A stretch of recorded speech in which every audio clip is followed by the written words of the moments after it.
Hey, I'm Leon Haslam. And I'm Rob from the YouTube channel Motobob, and we're here today to ride the new 2022 Z650RS, Versys 650 and Ninja H2 SX SE. So let's see how we get on. Let's go.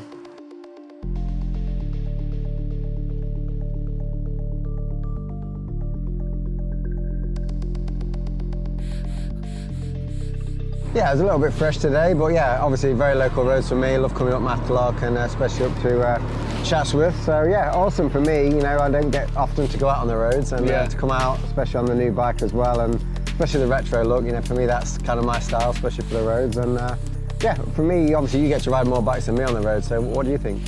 I've had that for a couple of weeks, the Z650RS, and previous to this, and I think it's a good bike around town. I live near Bristol, so I took it into town, and it's perfect for commuting because it's so small and agile. And like you say, in a retro style package, it looks good as well, which I suppose is a concern for some city slickers. But I think out on the open road as well, there's still plenty there to have a proper good time, and I think it handles quite nicely as well. I mean, what's your take? Yeah, obviously from my side, you know, it's more than enough, you know, especially even on the country roads when we've got to open it up a little bit, the handling, the brakes, you know. Yeah, I love riding those sort of bikes, you know, it's a little bit more fun, like I said, it's quite easy and nimble, and also perfect for in the town. Yeah, I think that's what I always find with a bike around 70 horsepower is, at least on the road, you can feel like you're giving it a good flogging, which you don't necessarily always get with the super powerful bikes. The other thing with it as well is it's super affordable. It's a really good price point, but I actually think the finish and the retro styling, it sort of elevates it above that. 100%, even for my short legs, it's ideal. You know, it's the cost effective, what you can use it for in town, on the roads, you know, perfect all-round bike and a good starter as well.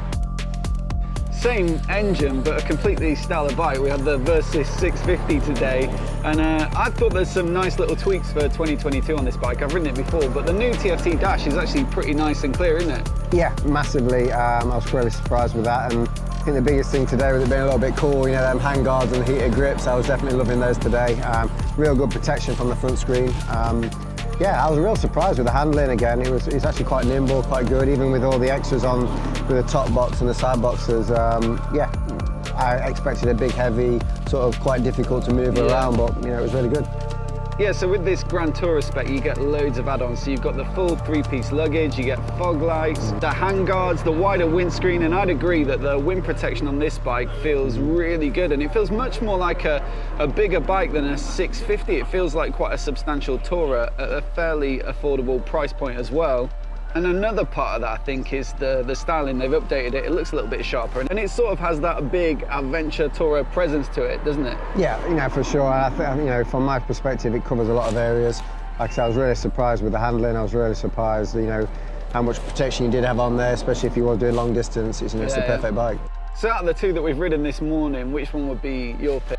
I really like the Z650RS. You know, it's fun, easy to get around on. You know, not necessarily for long distance, but you know, your normal commuting bike, going around the towns, or even like say out for a little bit of fun on a weekend.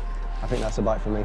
Yeah, I reckon on a short ride like today, it's the one. But yeah, anything longer distance, the comfort's properly impressive on the Versys. So I'd definitely take that if I was going further afield.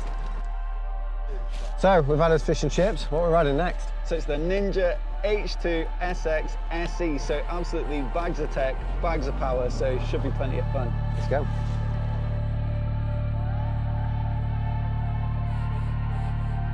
Nice little ride back there. It's my first time on a supercharged bike at all, but it's not your first rodeo, is it?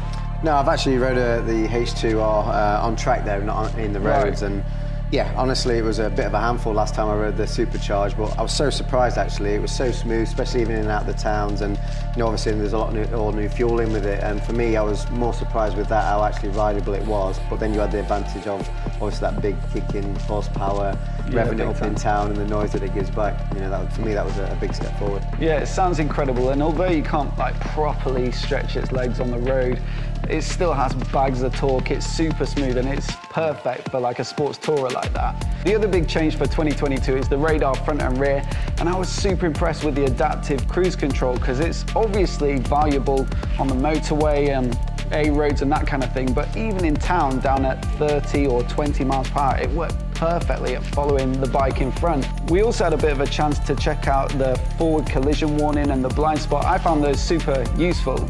Yeah, I definitely had to beta mine a few times, and yeah, it's a fantastic addition, you know, from a safety point of view. And for me, it was also the smoothness as well, you know, especially with the cruise control, how it come in and out. It wasn't on and off feeling. So for me, that was a great addition as well. Lots of other tech as well, so like hill hold control, lots of riding modes, you've got keyless, you've got phone integration with the dash, and to manage it all, you've got this new, bigger TFT dash, which is nice and clear. How did you get on with that? I'm going to take one for my superbike, I think. Yeah. I love the display, real clear, and yeah, definitely, and more especially with all the different options on there, you know, it's great to see, obviously, in all the conditions. A massive thanks to Kawasaki for having us along to ride these 3 awesome bikes today, and hopefully we'll get a chance to do it again soon.